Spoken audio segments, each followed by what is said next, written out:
For this lecture, I'm going to present the mathematical details behind gravitational wave theory. Those details are a bit involved, so it should be useful to begin with an outline. First, we'll analyze the linearized Einstein equations.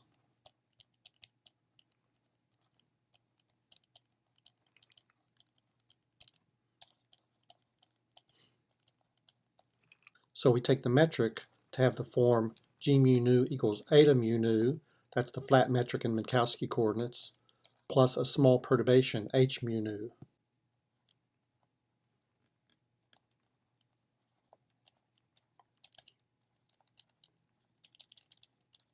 What we mean by small is that the components of h in magnitude are much smaller than the components of eta. So in other words, the components of h are much smaller than 1. For the next step, we'll consider coordinate transformations.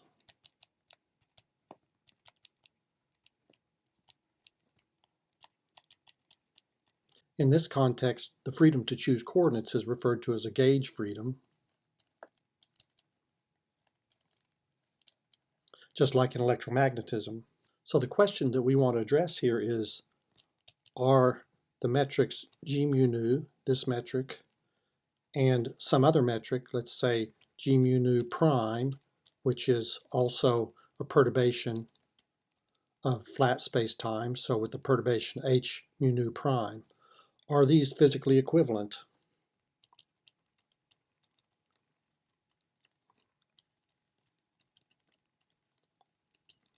In other words, are they simply related by a coordinate transformation? For the third step in this lecture, I'll show that we can always choose coordinates, in other words, choose a gauge in which the metric perturbation satisfies partial mu h mu nu bar equals 0, where h mu nu bar is defined as h mu nu minus 1/2 eta mu nu times h alpha alpha. This is referred to as the Lorentz gauge.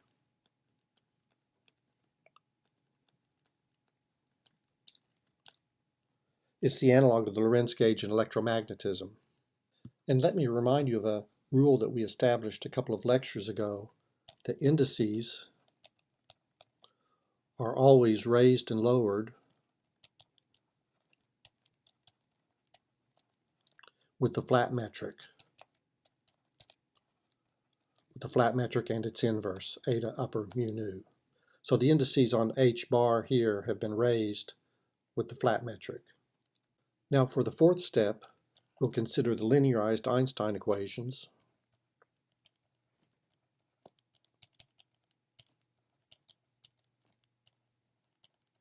In the Lorentz gauge.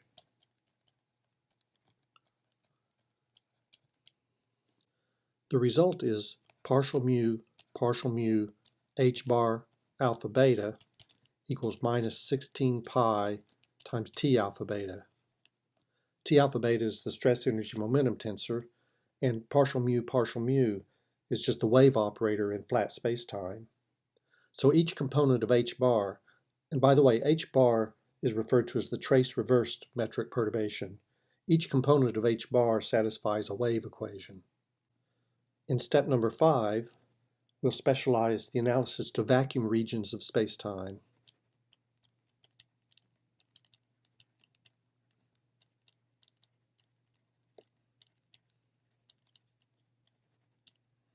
In other words, regions where T alpha beta vanishes. We'll write down plane wave solutions.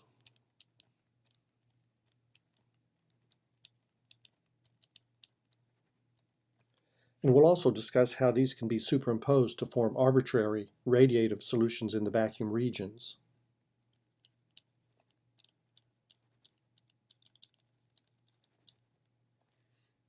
Next, I'll show that for these radiative solutions in the vacuum regions,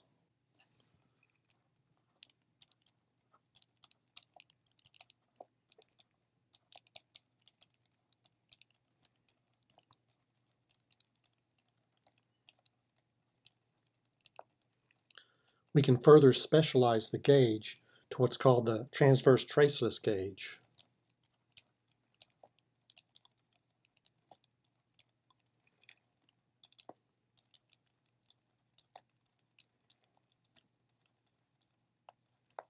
This is usually referred to as the TT gauge, and it's a further restriction on the coordinate system beyond the Lorentz gauge. In the TT gauge, the metric perturbations satisfy H00 vanishes and also H0I. Here I'm using the convention that the 0 index refers to the time coordinate and the index I refers to the spatial coordinates x, y, and z. So I ranges over 1, 2, and 3. The metric perturbation in this gauge also satisfies HII vanishes, so the trace and the spatial components of H vanish, and also partial I Hij is 0. This is just the Lorentz gauge with these other conditions imposed. For the final step in this lecture, we'll write down plane wave solutions in the TT gauge.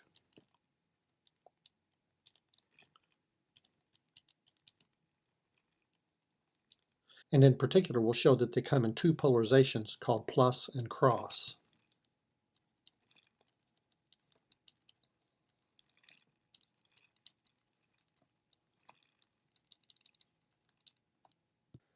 Okay, so let's get started. Our first task is to compute the linearized Einstein equations. So that's g mu nu equals 8 pi t mu nu for a metric of the form g mu nu equals eta plus a small perturbation h.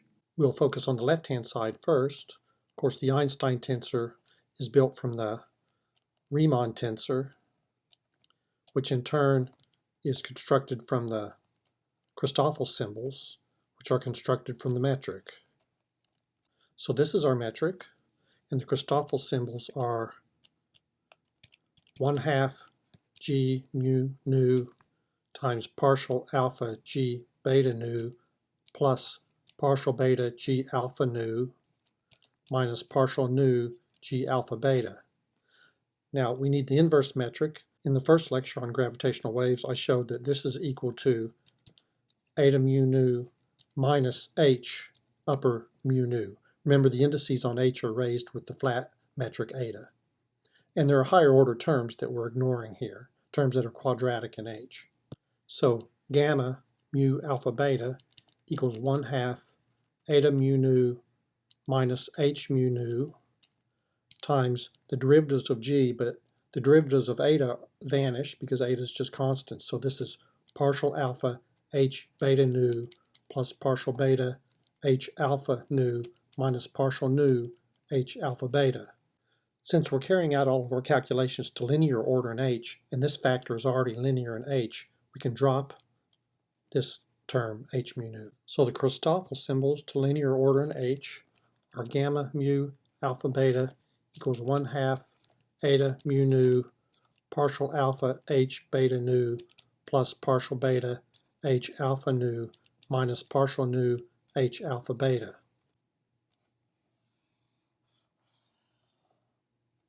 Now the Riemann tensor is r alpha mu beta nu equals partial beta gamma alpha mu nu minus partial nu gamma alpha mu beta plus gamma sigma mu nu gamma sigma beta alpha minus gamma sigma mu beta gamma sigma nu alpha. Because the Christoffel symbols are linear in the perturbation h, these gamma-gamma terms are quadratic. So to linear order in the small perturbation, we can ignore these terms. Now to compute the Einstein tensor, what we really need is the Ricci tensor, r mu nu, which is obtained by contracting the Riemann tensor on these two indices alpha and beta. So this is equal to partial alpha gamma alpha mu nu minus partial nu gamma alpha mu alpha. So this is partial alpha, and now I'll insert gamma alpha mu nu, but we'll need to swap some indices around. So let me, instead of mu nu here, I'll use alpha and beta. This is 1/2 eta alpha beta, and the lower indices here are mu and nu, so those will replace alpha and beta here. So we have partial mu h nu beta plus partial nu h mu beta minus partial beta h mu nu. And now this next term is just the same as the previous term, but with the index nu and the lower index alpha interchanged. So that's minus partial nu 1/2 eta alpha beta times partial mu h alpha beta plus partial alpha h mu beta minus partial beta h mu alpha. Now, of course, these partial derivatives will pass right through the etas and act on the partial derivatives of h. So notice that this term and this term will cancel because we'll have partial alpha, partial nu here, and we'll have partial nu, partial alpha here, but with the minus sign. Now let's simplify this result. We can use the factors of eta, alpha, beta to raise the index beta on all of these terms. We'll have 1/2 times partial alpha, partial mu, h nu upper alpha. The next term here is partial alpha, h mu nu. This term becomes minus partial nu, partial mu, h alpha alpha. And the last term is partial nu, partial alpha, h mu alpha. Let's remember that the Ricci tensor r mu nu is symmetric. It's a symmetric tensor. So a simple check we can do at this stage of the calculation is to make sure that the expression we have is symmetric in mu and nu. And you can see that this term combined with this term together, they're symmetric under interchange of mu and nu. This term by itself is symmetric because h is symmetric. And this term is symmetric because partial derivatives commute. So we've checked the r mu nu is symmetric. Now let's compute the curvature scalar r. The curvature scalar is obtained by contracting on the indices of the Ricci tensor. When we contract, we multiply the Ricci tensor by the metric g mu nu. Since the Ricci tensor is already linear in h, we can contract with the Minkowski metric eta mu nu to obtain the curvature scalar to linear order in h. So when we contract on mu and nu, these two terms will give the same result, namely partial alpha, partial mu, h mu alpha. And there's two terms, so that cancels the 1/2. And these two terms are also the same when we contract on mu and nu. So we'll also have partial alpha, h mu mu. Of course, one of these alphas should be a superscript. Now let's compute the Einstein tensor. Remember, the Einstein tensor is the Ricci tensor minus 1/2 the metric times the curvature scalar. Now the curvature scalar is already linear in h, and we're carrying out calculations to linear order. So to that order, we can replace g mu nu with eta mu nu. So putting this all together, we have, from here, we have partial alpha, partial mu, h alpha nu, plus, let me write this term next, partial alpha, partial nu, h alpha mu, minus these two terms, partial alpha, h mu nu, minus partial mu, partial nu, h alpha alpha. And then we have the curvature scalar terms. There's a 1/2 here, which I'll leave outside. We have minus eta mu nu times these two terms. And I need to be careful because I'm already using mu and nu as indices here. So this first term is, we'll write it as partial alpha, partial beta, h alpha beta. And in this term, we have plus eta mu nu times partial alpha, h beta beta. Now this result can be written a little more simply in terms of the trace reversed metric perturbation. So I'll remind you, we define h mu nu bar as h mu nu minus 1/2 eta mu nu times h alpha alpha. This is the trace reversed perturbation.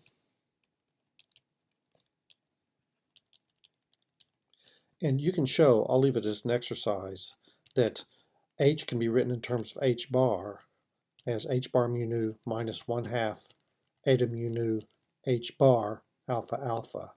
And now if you substitute this into our expression for the Einstein tensor, you should find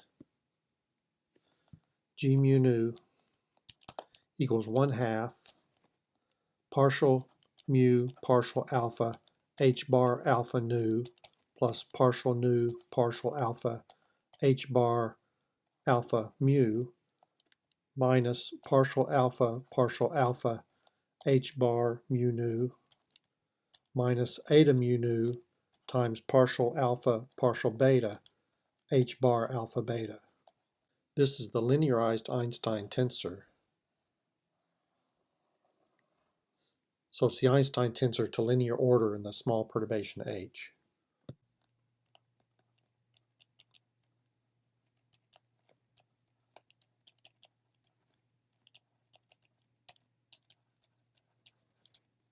Now, before we go any further, it will be helpful to take a step back and look at what we've done. The Einstein tensor depends on the metric g, and we've written the metric as the flat metric plus a perturbation h. And now we can imagine expanding this in a series in the small quantity h. So the leading order term is just g mu nu of eta, so it's the Einstein tensor for the metric eta. Then the next order term is the linear term, and let's denote that by g mu nu L, L for linear, and it depends on the background eta as well as the perturbation h. The next order term is quadratic in h, so let's denote that by g with a superscript q. It depends on eta and h, and of course there are higher order terms. Of course, the Einstein tensor for the flat metric is 0. If we had chosen a different background metric, for example, we could choose to perturb about a cosmological solution, then this term would not be 0. Now the linear term in h is exactly what we have written here. So GL here just denotes this differential operator acting on h. And if we were willing to work hard enough, we could compute these quadratic terms. So in writing the linearized Einstein tensor in this way, we're assuming that the background metric is flat, so g mu nu of eta is 0, and we've also dropped the quadratic and higher order terms in the expansion. Now let's look at the right-hand side of the Einstein equations.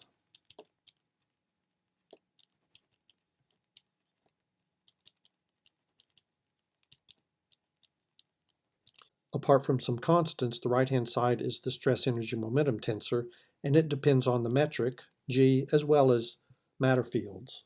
Now we can write g as eta plus the perturbation h, and then we can do an expansion. So the leading order term is t mu nu of eta.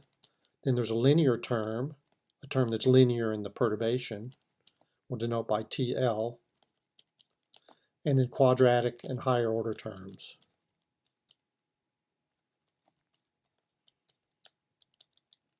Now we're going to assume that the matter fields are small, or more precisely, we'll assume that the energy, momentum, and stresses produced by the matter fields are small.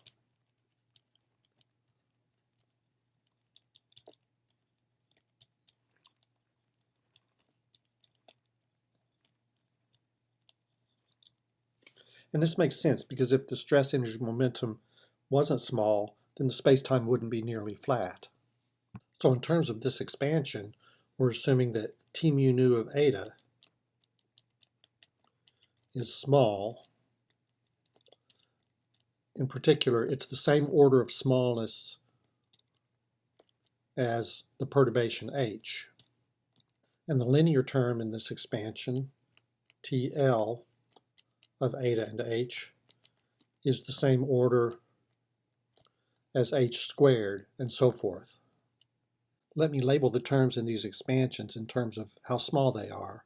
So this term is of order 1 in smallness, it's linear in h.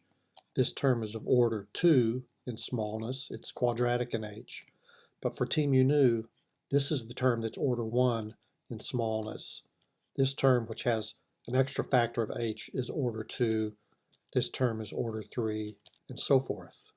Now, the linearized Einstein equations are really just the Einstein equations written to order 1 in smallness. So in other words, it's this linear Einstein tensor term set equal to this leading order term in the stress energy momentum tensor. So the linearized Einstein equations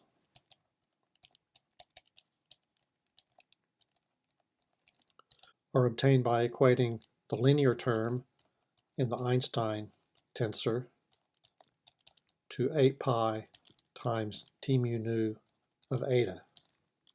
Using our explicit result for the linearized Einstein tensor, this is 1/2 times partial mu partial alpha h bar alpha nu plus partial nu partial alpha h bar alpha mu minus partial alpha h bar mu nu minus eta mu nu times partial beta h bar alpha beta equals 8 pi times the stress energy momentum tensor evaluated at the flat background metric.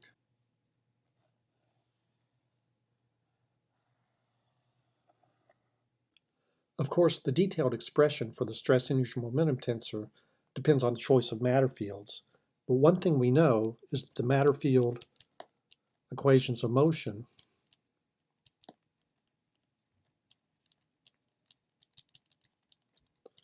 will always imply the local conservation of stress energy momentum. So if we write the metric as eta plus h in this expression and then expand, we have the leading order term is just this expression with the metric set equal to eta. That would be partial mu t mu nu of eta plus terms that are linear in h plus quadratic terms and so forth. This tells us that partial mu t mu nu of eta vanishes to order 1 in small quantities.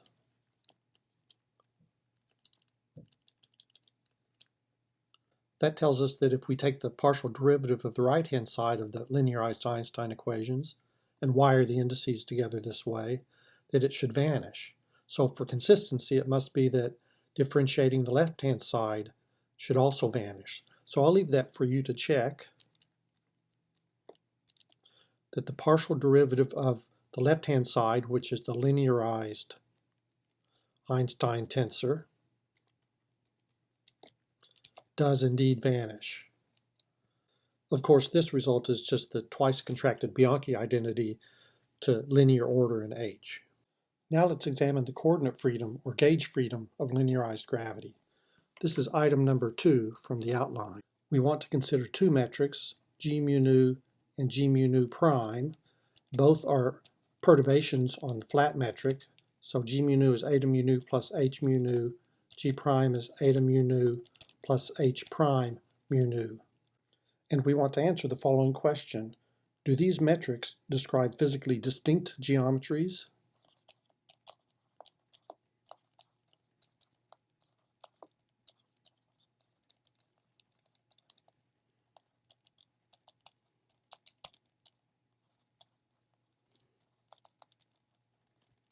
Or are they related by a coordinate transformation?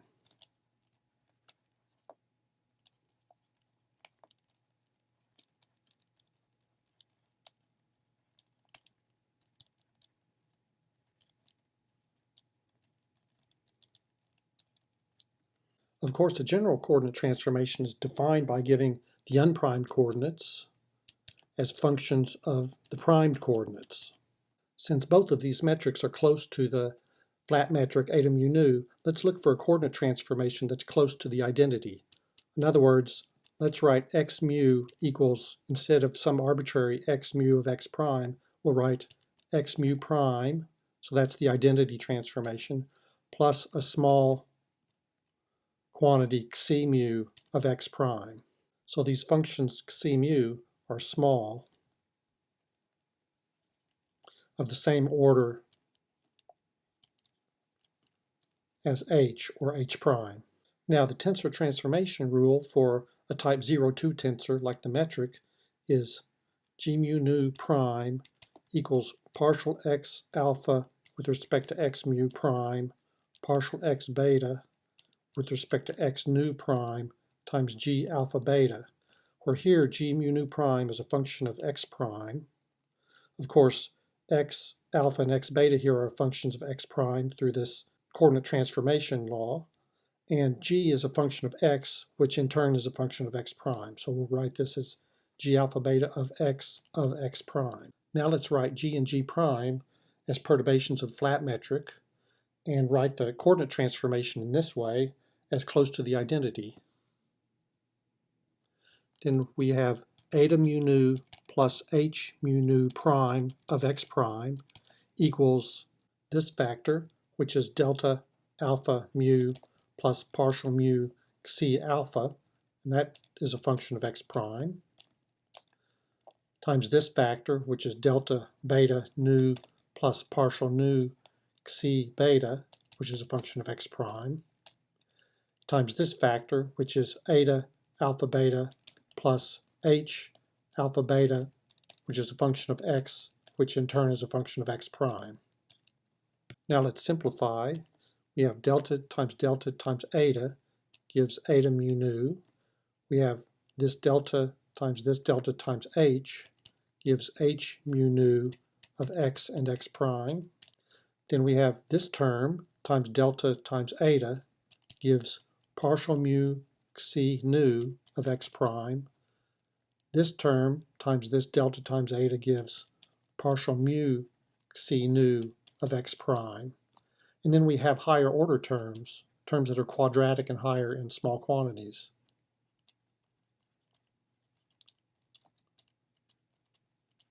And we'll of course drop these terms since we're carrying out all our calculations to linear order.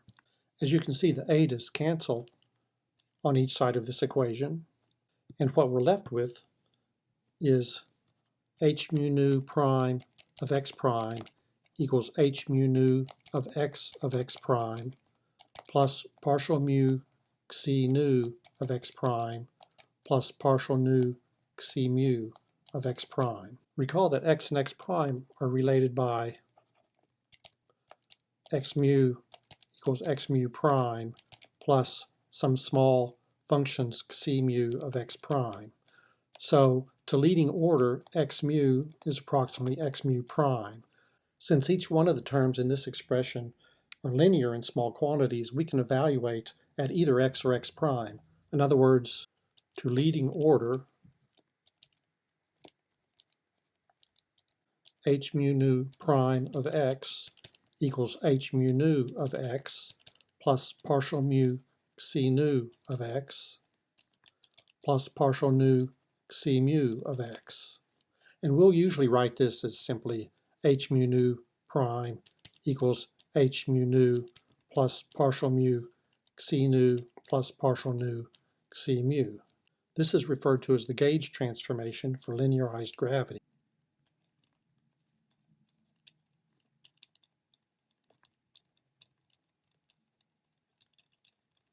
So if we have two metric perturbations, h and h prime, that are related in this way, we know that they're not physically distinct.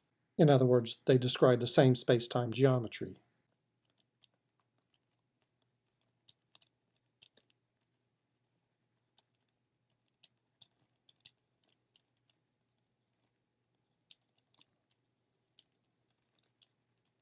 And now for step 3 from the outline. We first want to rewrite the gauge transformation in terms of the trace-reversed perturbation.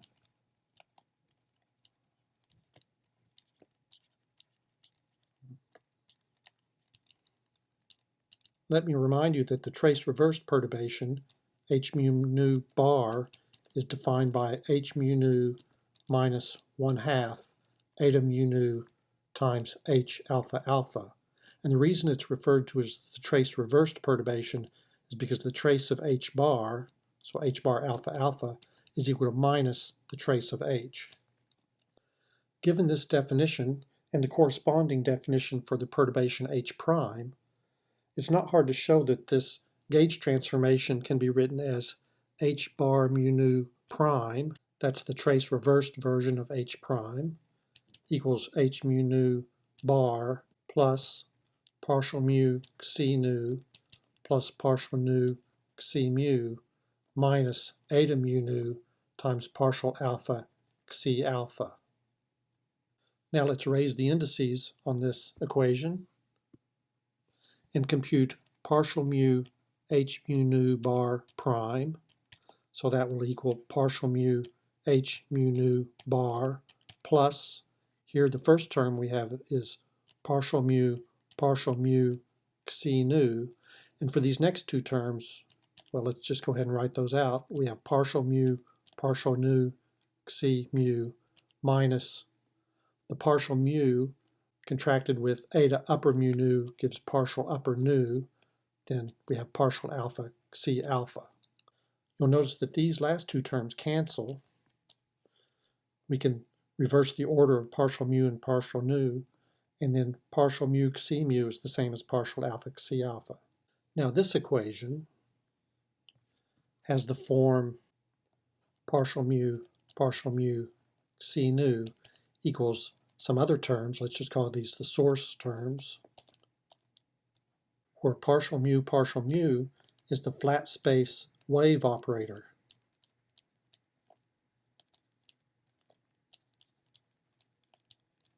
Sometimes denoted box. Explicitly, it's minus second partial with respect to t plus second partial with respect to x plus second partial with respect to y plus second partial with respect to z. As you can see, each component of xi satisfies a wave equation.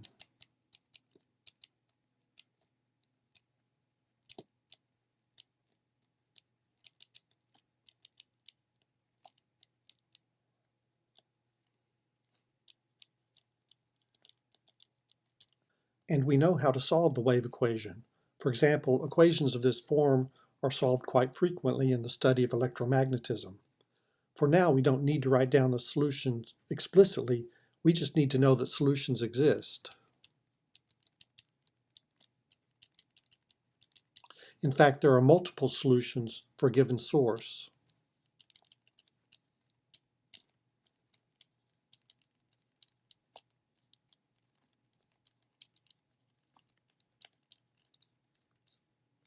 So let's do the following. Let's say we're given a metric perturbation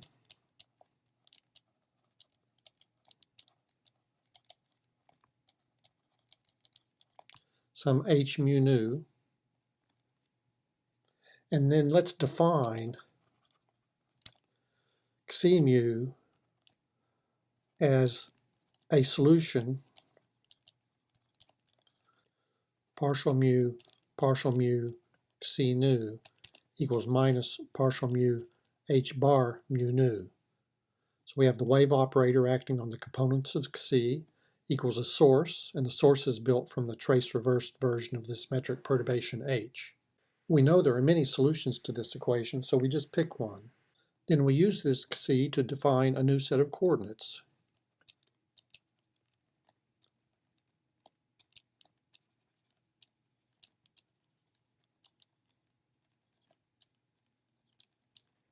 Namely, x mu prime equals x mu minus xi mu.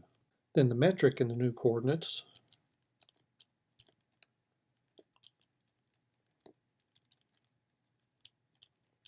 which is h mu nu prime equals h mu nu plus partial mu xi nu plus partial nu xi mu will satisfy partial mu h bar mu nu prime equals 0. And we know this is true because partial mu xi equals minus partial mu h bar mu nu, and from what we derived before, that means this term cancels this term and leaves partial mu h mu nu bar prime equals 0. So this analysis shows that for any metric perturbation, h mu nu, it is always possible to find a coordinate system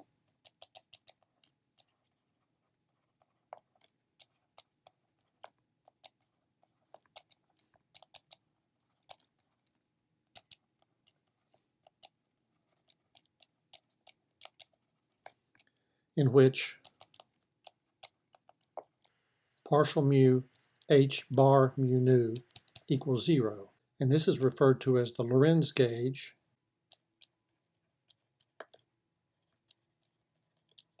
because it's the analog of the Lorentz gauge in electromagnetism. Step 4. Let's write down the linearized Einstein equations in Lorentz gauge.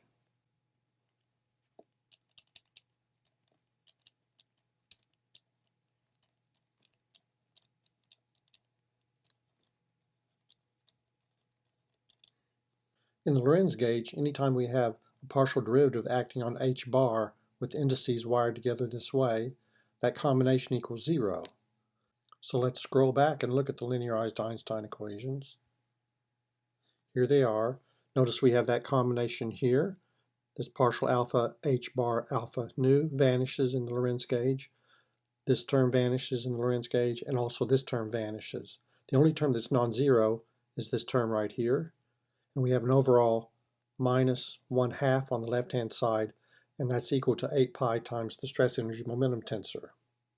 So the linearized Einstein equations become partial alpha h bar mu nu equals, we're multiplying through by minus 2 to cancel the minus 1/2 from the left-hand side. So this is minus 16 pi times the stress energy momentum tensor, T mu nu of eta. This is really a wonderfully simple result. Remember, this partial alpha is just the wave operator box.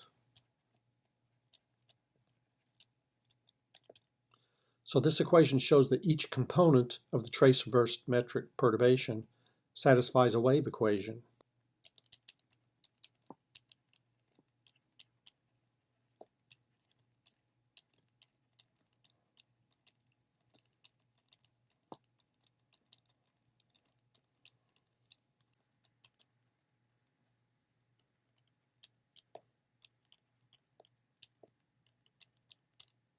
Now let's turn to item 5 from the outline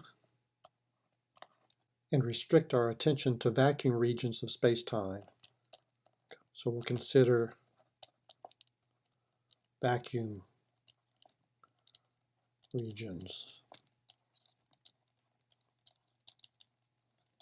In other words, we're assuming the stress energy momentum tensor vanishes. To be clear, I'm not assuming that T mu nu is equal to 0 everywhere in the universe. For example, here's some region of space, and I'm assuming that, at least for some finite time interval, there are no matter fields in this region.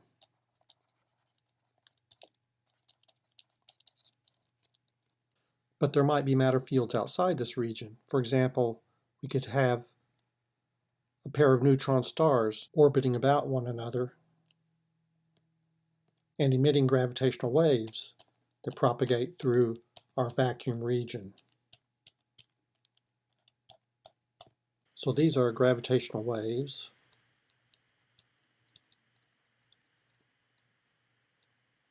Of course, there could be other sources of gravitational waves as well. Perhaps there's another source down here, and this is also emitting gravitational waves that pass through our vacuum region.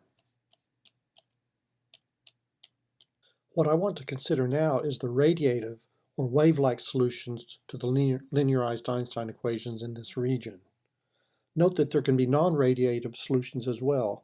For example, we could have a black hole sitting outside of our region and producing a Schwarzschild-like or 1/r-like curvature that extends into our vacuum region.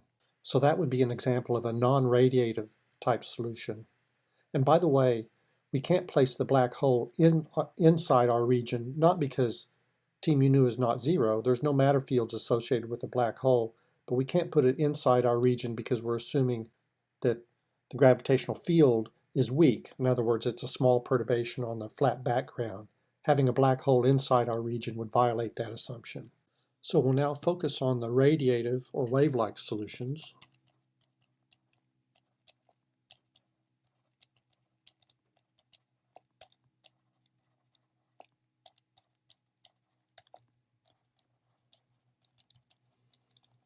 and ignore the non-radiative solutions.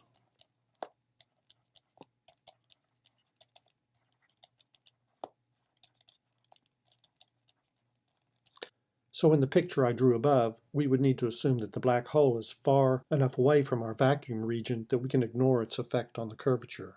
Now let me remind you that the solutions we're talking about here are solutions to the linearized Einstein equations in vacuum.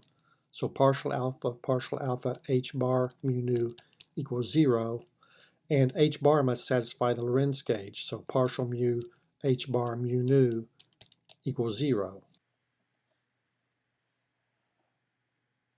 Let's start with a simple monochromatic plane wave solution.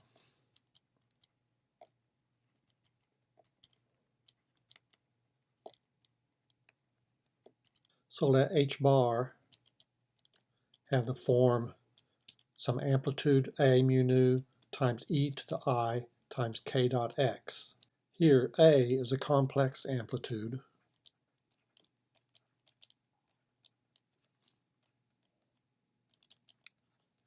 and h bar is obtained from the real part of this expression.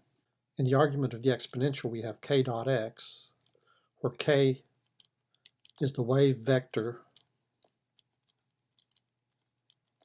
and k dot x is just shorthand for k mu eta mu nu x nu.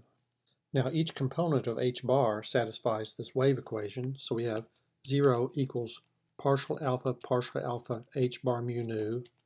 Each time we differentiate with respect to x mu, we bring down a factor of I times k. So this is the real part of I times k alpha times I times k alpha times a mu nu e to the I k dot x.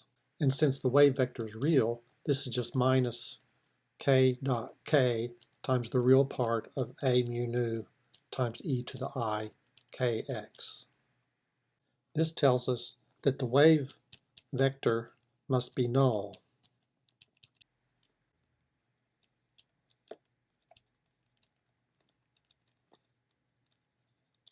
So let's write the wave vector in the following way. Let's write the 0 component, or t component, as an angular frequency omega, and the spatial components, or xyz components, as k vector, where omega is just the magnitude of k vector. So this is k1 squared plus k2 squared plus k3 squared. Of course, it's easy to check that k mu is null. K dot k is just minus k0 squared, that's minus omega squared, plus k vector dot k vector. And this is just the magnitude of k vector squared.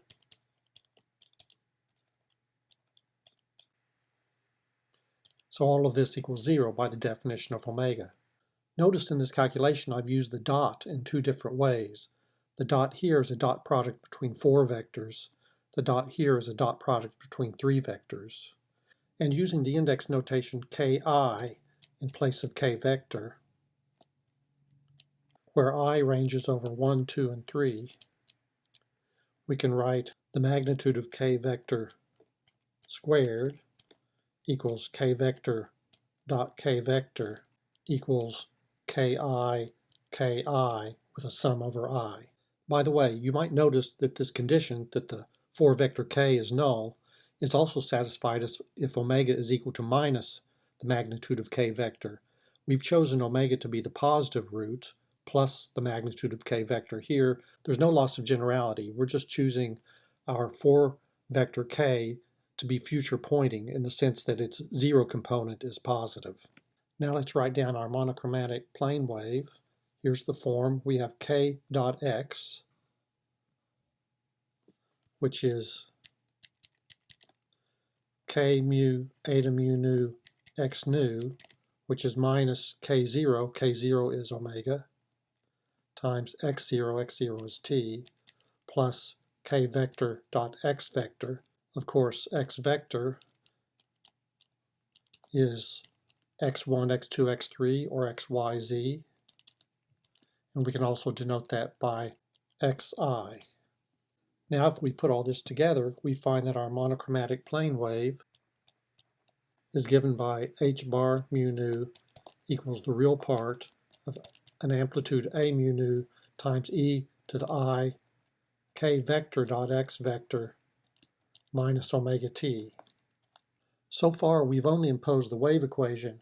We also need to impose the Lorentz gauge condition.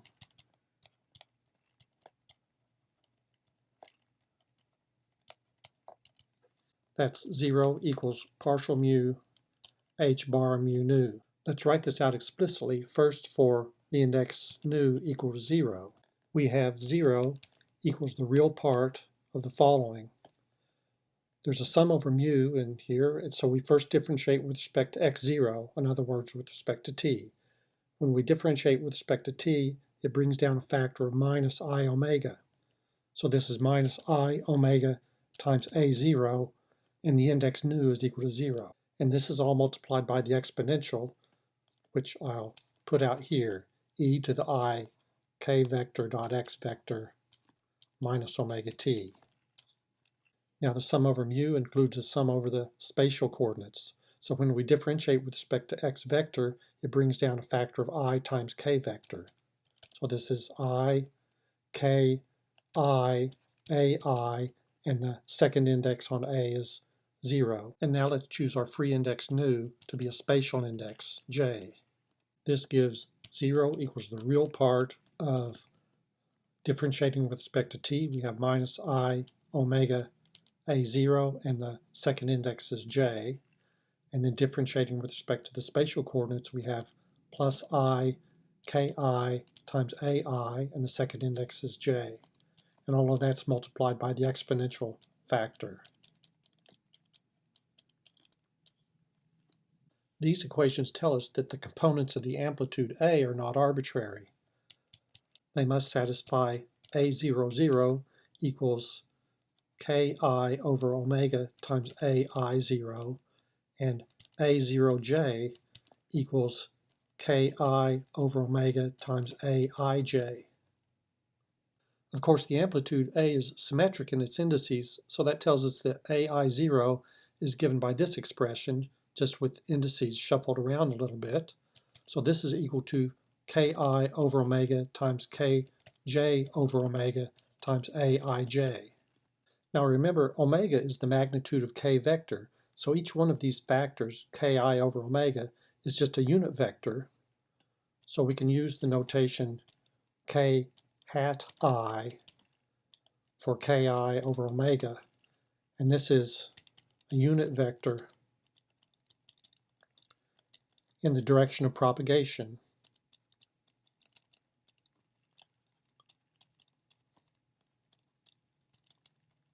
This leaves us with the nice results for the amplitude components. A00 equals ki hat kj hat times aij, and a0I equals kj hat times aij. So our general result for a monochromatic plane gravitational wave is h bar 00 equals the real part of k hat I, k hat j, aij, e to the I, k vector x vector minus omega t. H bar 0I is the real part of k hat j aij times the exponential factor. And h bar ij is the real part of aij times the exponential.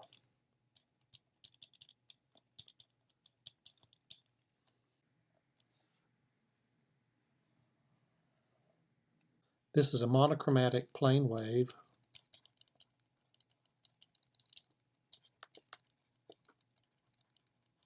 in the Lorentz gauge.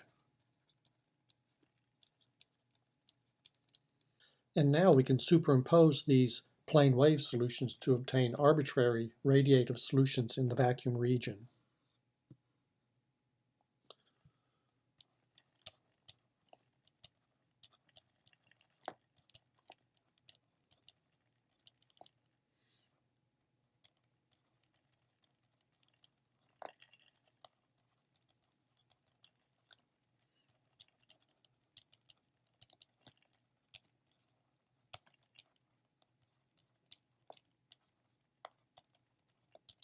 we have h bar 0, 0 equals the real part of the integral over d3k, that's the integral over k1, k2, and k3, of k I hat k j hat times aij, which can be a function of the three spatial k's, times the exponential factor e to the I k dot x minus omega t.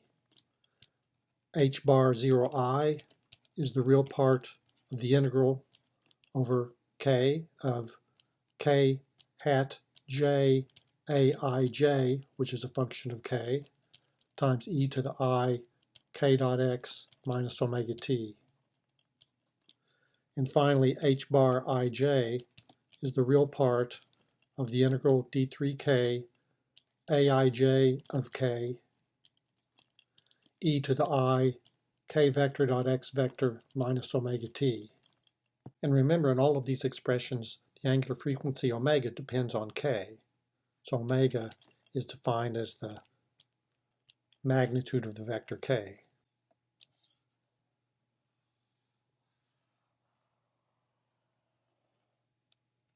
We are now ready to address item number 6 from the outline. Let's step back for a moment and recall the general expression for a gauge transformation. We have h bar mu nu prime equals h bar mu nu plus partial mu xi nu plus partial nu xi mu minus eta mu nu partial alpha xi alpha. Given a metric perturbation h, we can always transform it to another perturbation h prime with this formula, and h and h prime will be physically equivalent. In particular, we can transform any metric perturbation h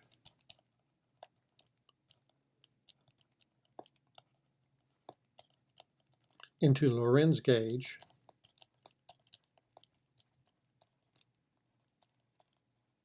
that's partial mu h bar mu nu equals 0 by applying this formula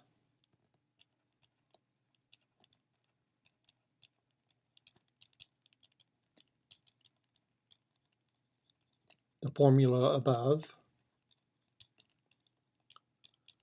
with xi given by partial alpha xi mu equals minus partial alpha h bar alpha mu. Now, as I mentioned before, xi mu is not unique.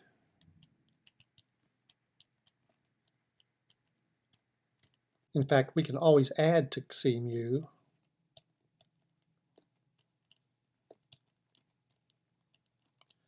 any set of functions zeta mu that satisfy partial alpha zeta mu equals 0. This is fairly easy to see. If we modify xi by adding a zeta that satisfies this condition, the new xi will still satisfy this key relation, and that's what was needed to transform the metric perturbation h into a perturbation that satisfies the Lorentz gauge. Said another way, if we have a metric perturbation that satisfies the Lorentz gauge, so if h mu nu satisfies Lorentz gauge, we can always make a further gauge transformation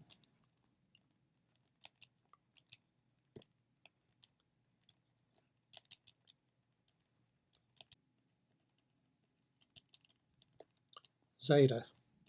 And assuming zeta satisfies this equation, the new perturbation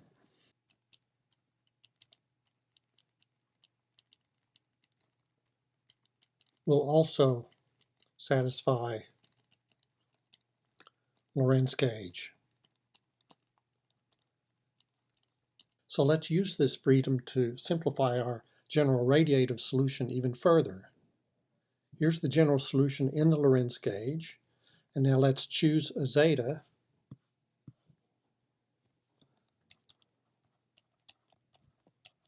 that satisfies the source-free wave equation.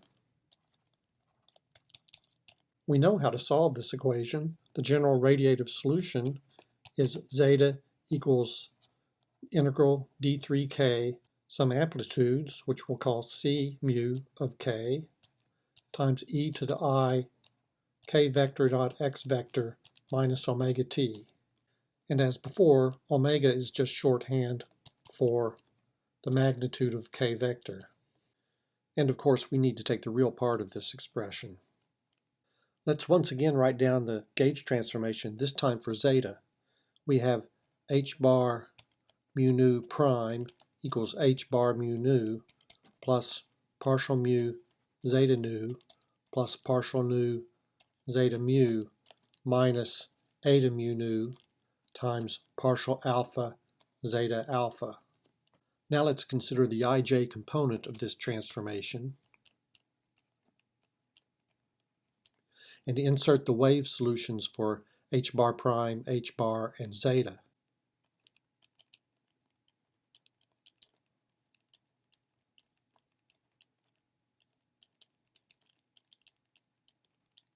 So h bar ij prime is the real part of the integral d3k of a ij prime, that's a function of k, times the exponential e to the I k vector dot x vector minus omega t. And that's equal to h bar ij, which is the real part of integral d3k aij of k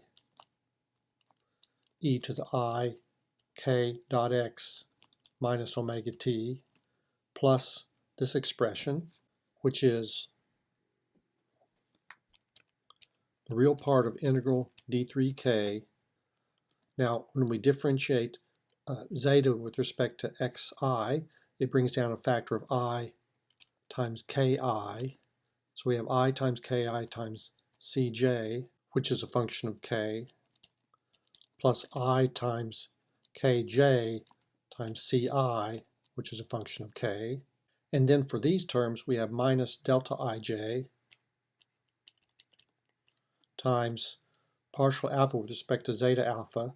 Now there's a contraction over alpha, so we have a derivative with respect to t, which brings down a factor of minus I omega times c0, which is a function of k.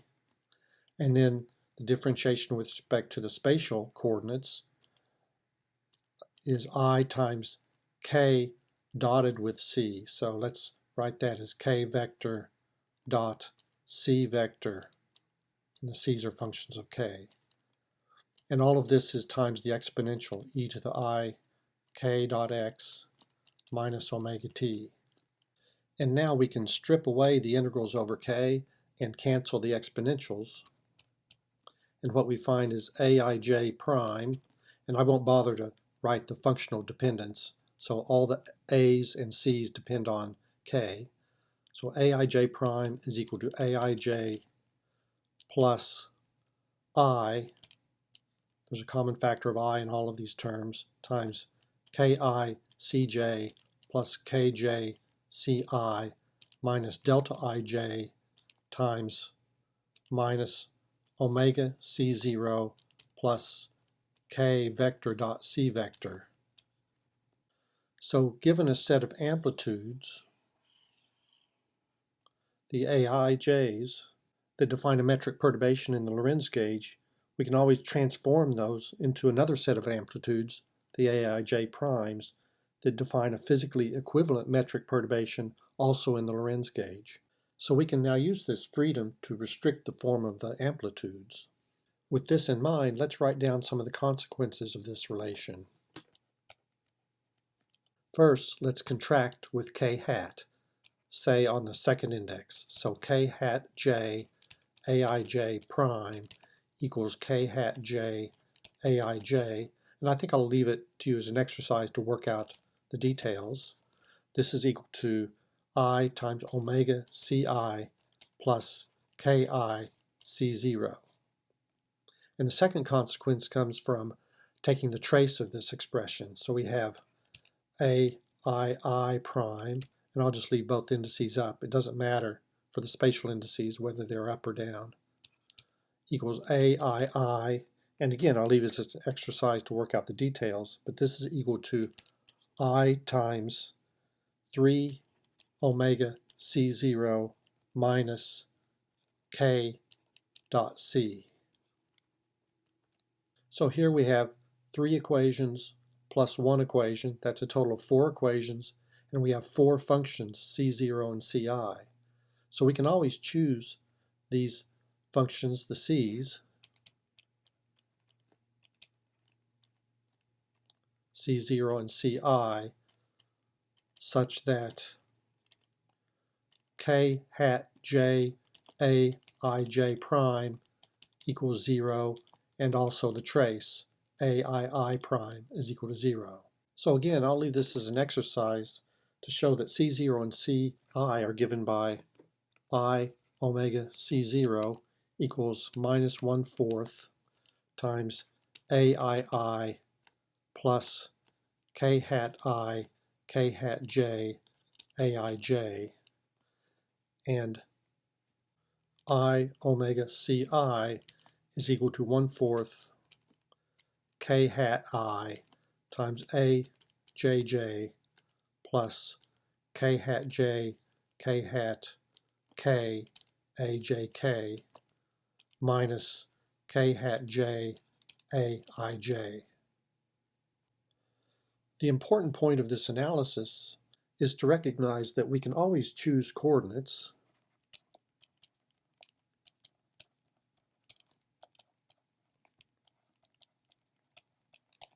in which the amplitudes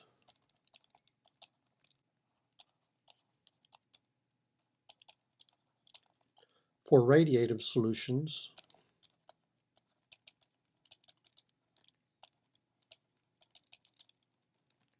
in vacuum regions satisfy k hat j aij equals 0 and aii equals 0. This is called the transverse traceless gauge,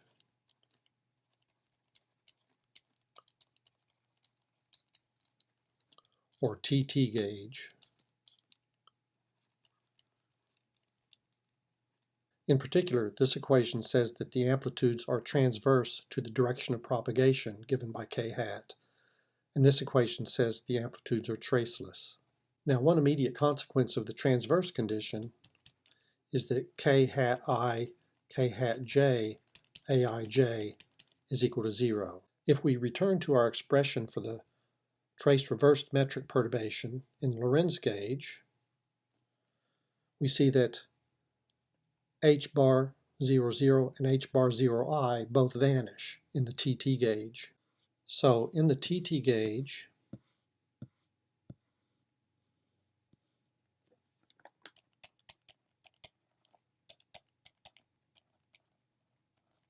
we have h bar 0 vanishes, and also h bar 0I vanishes, and h bar ij is equal to the real part of integral d3k of aij e to the I k vector dot x vector minus omega t, where of course aij is transverse and trace free.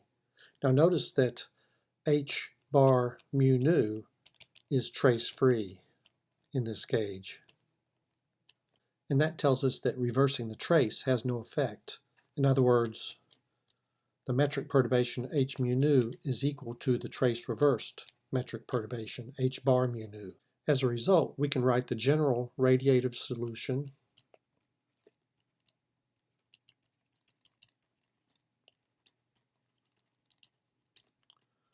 of the linearized vacuum Einstein equations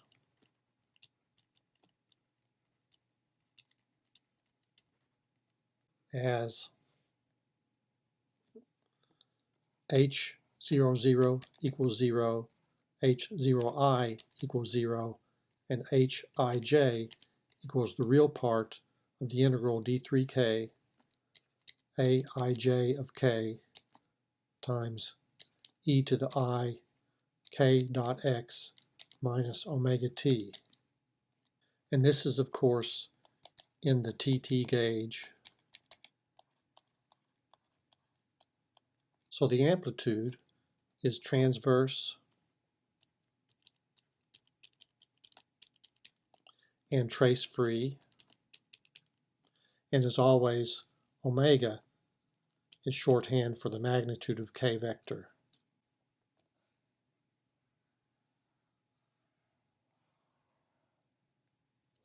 In case you're keeping track, we've now moved into section 7 from the outline, and there's just one more concept that I need to cover in this lecture. Consider a simple monochromatic plane gravitational wave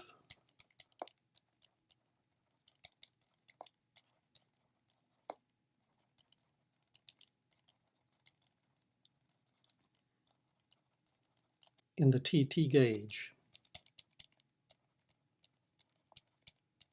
So Hij is just the real part of some amplitude Aij times e to the I k vector dot x vector minus omega t, and Hi0 and H00 vanish.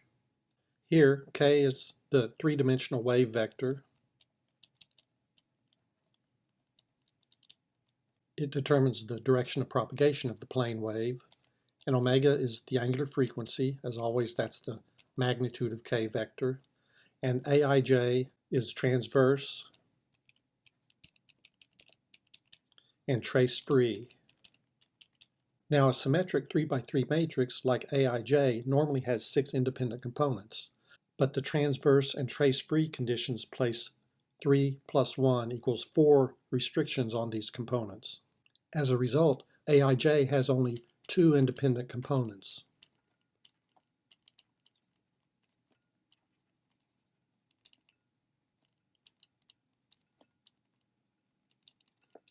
We can make this explicit by introducing a set of spatial basis vectors. So let's define E1i and E2i such that these vectors are both orthogonal to the wave vector. They're orthogonal to each other, and they're normalized.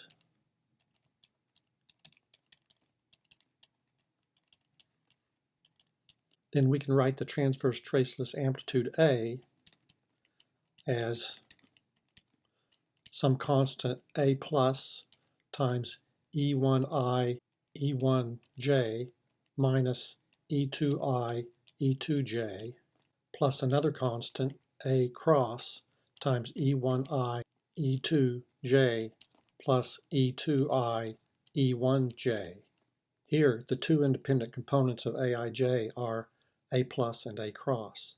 And it's not difficult to show that with this definition, Aij is symmetric.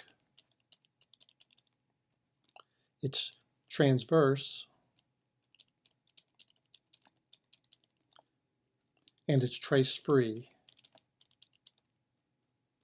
With the amplitude written this way, the metric perturbation becomes Hij equals the real part of A plus times e to the I k dot x minus omega t times E1i E1j minus E2i E2j plus the real part of A cross times e to the I k dot x minus omega t times E1i E2j plus E2i E1j.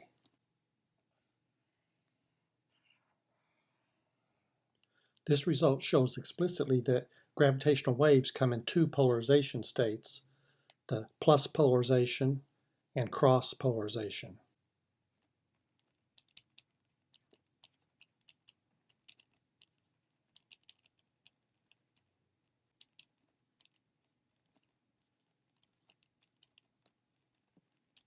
As a simple example, let's let the wave vector k equals 0, 0, omega, so the plane wave is traveling in the z direction. E1i is 1, 0, 0, and E2i is 0, 1, 0. Then it's not hard to show that the only non-zero components of the metric perturbation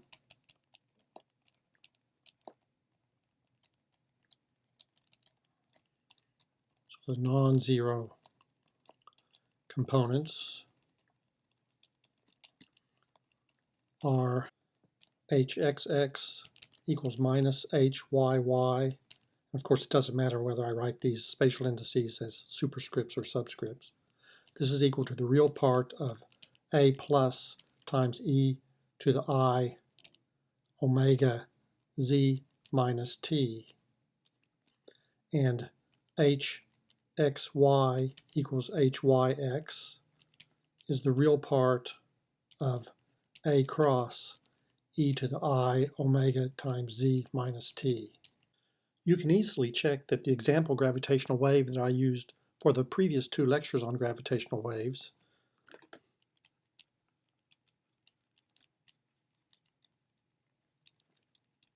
is obtained by setting a plus equal to a real number, little a, times e to the I pi over 2, and a cross equal to 0. In this case, the only non-zero components of the metric perturbation are hxx and hyy, and the full metric is diagonal, with diagonal entries minus 1, 1 plus a times sine of omega t minus z, 1 minus a times sine of omega t minus z, and 1.